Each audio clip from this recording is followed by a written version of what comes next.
Et bonjour YouTube, j'espère que vous allez bien. On s'est engagé avec Twitch et la communauté qui me suit tous les jours en live à partir de 15-16 heures en général à faire une vidéo par jour pendant un mois en février si jamais j'atteignais les 550 subs. Là vous voyez sur mon écran en dessous 549, c'est parce qu'il y a eu un sub qui ne s'est pas renouvelé hier, mais on a bien atteint ce donation goal hier soir et donc à partir de là on s'est engagé à faire une vidéo YouTube Yu-Gi-Oh par mois et on va essayer de faire ça bien. Évidemment, vous en doutez, moi je ne suis pas YouTuber, je n'ai pas les codes, je ne fais pas de montage, tout ça, mais je vais essayer de vous partager mon expérience et de vous faire vivre quelque chose de sympa. Et aujourd'hui, le thème de cette première vidéo du 1er février, ça va être le top 5. Alors le top 5, 5 cartes plutôt, qui ont été éditées uniquement dans des corsets en super rare, qui ont été diaboliquement chers et qui ont battu des records. Alors évidemment, il y aura peut-être des oublis. Attention à ne pas confondre avec les super rares de paquets de tournois, de jeux vidéo. Je pense notamment à Dédé Assaillant qui avait atteint des 70 €. Évidemment, on n'est pas là-dedans. On est vraiment que dans du corset, du set principal. Et du coup, on va directement revenir sur cet écran que vous connaissez, l'écran que j'utilisais pour les vidéos que je faisais sur l'historique des Worlds. Alors évidemment, aujourd'hui, on est habitué à voir des super rares coûter quelques centimes, 1 €, 2 €, 3 €, mais ça n'a pas forcément été tout le temps le cas. Et il y a déjà eu dans le jeu des cartes en super rare qui valaient des tonnes et des tonnes. J'en ai sélectionné 5 qui vont peut-être vous rappeler des souvenirs, mais qui, à l'époque où elles sont sorties et où elles étaient jouées tout simplement, valaient une tonne. Et on va pouvoir en discuter parce que c'est vrai qu'en ce moment le sujet sur Yugi c'est évidemment le prix des cartes. Je sais que beaucoup de gens en parlent, moi je suis pas trop là-dedans, mais je trouvais ça intéressant. La 5e qui est également ma carte préférée, c'est une très très vieille carte, on part en 2007, c'est Ryza qui était sorti dans le set Force du Destructor ou Force of the Breaker en anglais. C'était un peu la seule carte qui était je dirais intéressante à avoir dans ce set, puisque c'est le set évidemment dans lequel on avait Virus épidémique de destruction de deck qui sera intéressant quelques années plus tard finalement, voire même quelques dizaines d'années plus tard. Et à côté de ça, on n'avait pas énormément de cartes. On avait juste les bêtes cristallines, évidemment, pour ceux qui ça intéressait. Et du coup, Ryza était une carte principale du meilleur deck de l'époque qui s'appelait le Perfect Circle avec Commandant au disque, Héros de la Destinée. Et c'est une carte qui atteignait très facilement les 15 €, ce qui était assez énorme à l'époque pour une super rare, puisque évidemment, on n'était pas forcément habitué à payer ce prix-là pour pouvoir jouer une simple super rare. Évidemment, les boosters étaient un peu différents de maintenant, puisque maintenant vous êtes obligé d'avoir une super rare. À l'époque, vous aviez potentiellement une rare et rien derrière. Mais malgré tout, Ryza, étant donné qu'il était x3, était absolument nécessaire dans tous les decks à cette époque-là. Et c'est pourquoi, du coup, il avait atteint ce threshold de 15 €. Vous le verrez, c'est quelque chose qui est très souvent, une carte chère, souvent, on nécessite de la jouer x3. C'est quelque chose qui arrive très souvent et vous vous apercevrez après que c'est le cas. 4e place, alors je l'ai mis en 4e, ça aurait pu être 5e, mais par rapport à son impact dans le jeu, je l'ai mis en 4e. C'est évidemment Reborn Tengu. Reborn Tengu qui était une TCG exclusive de Extreme Victory. Donc, alors j'avoue que j'ai pas le nom en français. Victoire absolue, j'imagine. Je crois que c'est Victoire absolue. D'ailleurs, assez marrant qu'à l'époque, la carte 0-0 était une exclue TCG, là où c'est plus le cas aujourd'hui. Et en gros, Victoire absolue était un set dans lequel... alors déjà à l'époque, on faisait comme vous, hein, c'est-à-dire que on regardait ce que jouaient les Japonais et on essayait de s'en inspirer, vu qu'ils ont une extension 3 mois avant. Le problème, c'est que les deux cartes les plus révolutionnaires du jeu à ce moment-là sont des TCG exclusives et ont totalement changé le jeu. Il s'agit de Reborn Tengu et Guide des Enfers. Il faut savoir que ces deux cartes-là, à la sortie, n'étaient pas extrêmement chères.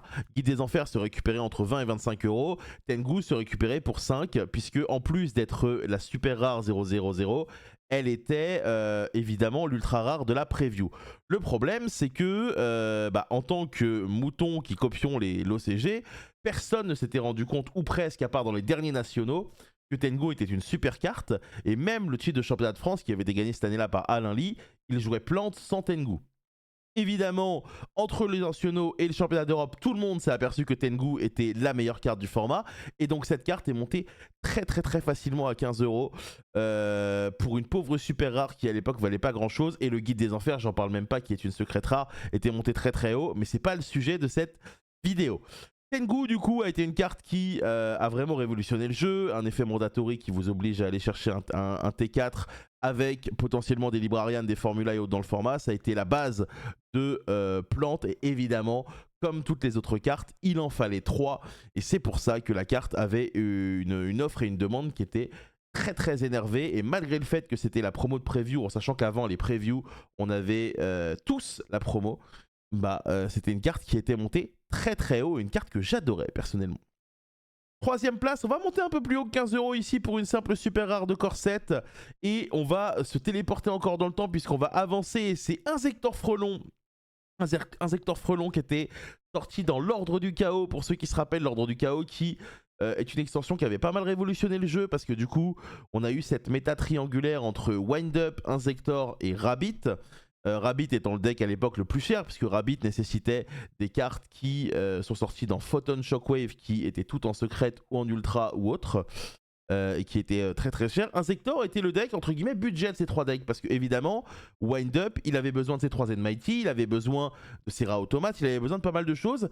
Mais le problème, c'est que malgré le fait que c'était le deck budget, Inzektor Frelon était nécessaire x3, c'était la seule carte de l'archétype qui valait de l'argent et du coup il était monté assez facilement aux alentours des 20 € à son pic et c'était une carte qui était très dure à avoir. Je sais qu'il y a énormément de joueurs qui ont peut-être commencé Yu-Gi-Oh avec cet Inzektor Frelon et qui ont énormément de bons souvenirs avec. Moi personnellement j'étais un peu un joueur de la team Rabbit. Il s'est avéré que Inzektor a été peut-être plus efficace dans la méta grande triangulaire. Alors ce que j'appelle la méta triangulaire, c'est évidemment la méta où il n'y avait pas Wind Up Hunter qui a été banni entre temps. Excusez-moi. Et donc à partir de là, Inzektor Frelon était une carte absolument nécessaire à avoir x3, mais qui permettait à des joueurs avec un budget un peu moindre par rapport aux joueurs de Wind-Up et de Rabbit d'avoir un deck compétitif, qui d'ailleurs a gagné les Worlds de 2012 avec, je me rappelle, Stefano Memoli qui avait fait 2ème et Joshua Schmidt qui avait fait 3ème.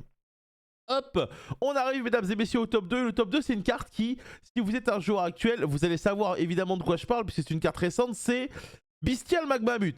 Et oui, Bystial Magnamut, pardon, qui est une carte de DABL, une carte vraiment très récente qui a vraiment changé tous les codes et qui a déjoué tous les prix. Et cette carte avait atteint, il me semble, hein, évidemment, n'hésitez pas à me corriger sur les prix exacts, mais je suis quasi sûr que le pic de cette carte était 25 €.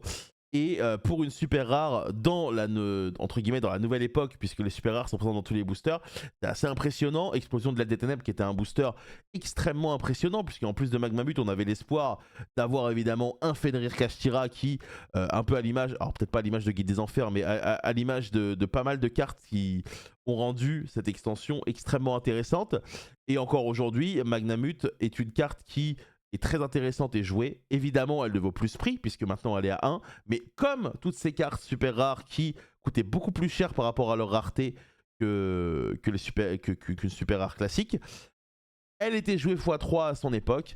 Et elle était évidemment extrêmement intéressante pour les joueurs de tournoi. Je ne vais pas trop déblatérer dessus parce que c'est vrai que Magnamut, je pense, était... je ne vais pas dire méritait son prix parce que c'est un peu un barbarisme, mais c'était une carte qui était évidemment très demandée par les joueurs. Et là, vous allez me dire, mais qui est premier? Qui est premier? Parce que c'est vrai qu'une super rare à 25 €, c'est un peu dur à trouver. Et historiquement, est-ce qu'il y a vraiment une super rare qui a dépassé ça? Eh bien oui, il y a une super rare qui a dépassé ça, mesdames et messieurs, et c'est Six Samouraï légendaire Kizan. Exactement comme toutes les super qu'on a présentées aujourd'hui, c'est une carte qui devait se jouer x3.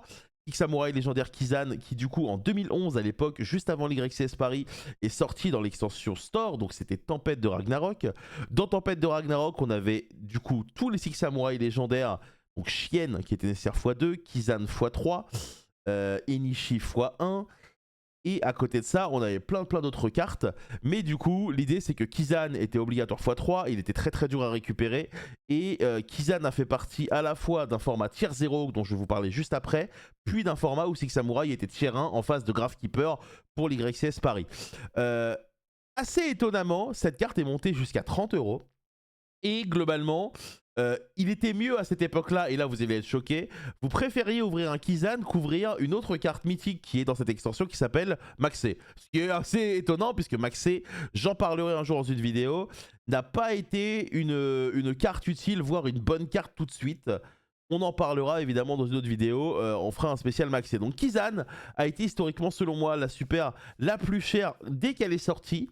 Il y a évidemment 2 contre-exemples que j'ai pris qui soit luttent, soit écrasent Kizan. Il y en a 2 dans l'histoire du jeu selon moi. Évidemment, s'il y a des cartes dont j'ai oublié, parce que c'est vrai que vu que j'ai été absent du jeu entre 2014 et 2021, il y a des cartes potentiellement que j'ai oubliées. La première carte, elle va être pas très parlante pour vous, c'est DD Warrior Lady. Celle-ci, je ne l'ai pas mise dans le top parce qu'en gros, celle-ci, elle était un peu chère, mais parce que l'univers faisait que. Globalement, ce qui se passait, c'est que en 2005, vous le savez, il y a eu la première banlist Yu-Gi-Oh! Cette première, enfin, je crois que la première était exactement en 2004, mais en tout cas, les premiers tournois compétitifs Yu-Gi-Oh! Avec les cartes anglaises, anglaises et US, se déroulaient en 2005 en France. Et l'idée, c'est que DCR, donc Dark Crisis, la crise des ténèbres, n'existait pas en français. Et d'ailleurs, il est ressorti en français plusieurs années plus tard. Notamment avec des cartes comme Shinato, mais vu que Doc Seven a dû vous en parler, je sais que vous savez de quoi je parle. Et donc DD Warrior Lady était très très dur à ouvrir parce qu'on n'avait pas la possibilité d'acheter des boosters et il en fallait 3 parce que du coup ça compterait Sangan, ça compterait Witch à ses débuts, ça compterait les tomates mystiques, les anges lumineux, ça compterait Vampire Lord qui était extrêmement fort parce qu'on était dans un univers où il y avait des armures de Sakuretsu et des ruines étendues, et ça compterait évidemment un peu plus tard Phoenix Sacred Neftis, puisque ça retirait du jeu. Donc c'est une carte qui a atteint les 25-30 €, mais l'idée c'est que je ne l'ai pas mise parce que c'est vraiment très très particulier, parce qu'on était obligé d'acheter dans un autre pays. Et la dernière carte, c'est une carte qui a eu énormément de variations de prix et c'est historiquement vraiment la super la plus chère, mais je ne l'ai pas mis dans le top 5 parce que c'est un peu particulier, vous allez me comprendre. C'est Portail des Six. Portail des Six est une super de Stardust Overdrive qui à la base ne coûtait rien. Et en gros, ce qui s'est passé, c'est que quand l'extension Tempête de Ragnarok est sortie avec les Six Samouraïs légendaires, on a eu un mini format qui a duré, je crois, exactement une semaine, c'est peut-être 2, mais il me semble une semaine, dans lequel Portail des Six était à 3. Et du coup, vu que cette carte datait d'une extension qui était un peu vieille à l'époque, alors c'est pas si vieux que ça devait quoi, 1 ou 2 ans, cette carte est montée jusqu'à 40-50 €. Parce qu'il en fallait absolument 3, et si t'avais pas le deck Six Samouraïs légendaire complet, tu pouvais pas jouer durant cette petite période où il n'y a pas eu durant cette période où il n'y avait pas eu de banlist, et il y a eu une banlist d'urgence juste après. Donc c'est un format qui est très particulier. Moi pour le coup j'ai joué un seul tournoi avec, où il fallait avoir un deck qui coûtait beaucoup plus cher, notamment que le Cash Tira, l'YCS Lyon quand DABL et FHY sont sortis. Et donc du coup c'est un format qui est extrêmement particulier, mais il fallait avoir 3 Getaway of the Six ce week-end là, et du coup la carte pendant l'espace de 1 semaine à 15 jours grand maximum était montée très très très haut. Mais vu que c'est pas sa cote réelle, je me suis dit que j'allais pas forcément en parler aujourd'hui. Je voulais quand même glisser un petit mot parce qu'il y a forcément des gens, peut-être quelques-uns d'entre vous, qui ont connu ce système. En tout cas, on a fait le tour. Dites-moi s'il y a des super rares, peut-être que j'ai oublié, des super rares qui sont montées très très hautes. Peut-être que pour certains, ce sera une dose de nostalgie. Vu qu'on s'est engagé à faire une vidéo par mois en février par jour, n'hésitez pas évidemment à vous abonner, même si je ne suis pas forcément trop le YouTuber ou quoi, je suis plutôt sur Twitch moi. Voilà, n'hésitez pas à vous abonner, à mettre un petit pouce bleu, un petit commentaire, ça donne de la force et surtout je les lis. Et on se retrouve évidemment demain pour une nouvelle vidéo. N'hésitez pas à me dire aussi si ça vous a plu. Bonne journée à tous, prenez soin de vous, au revoir.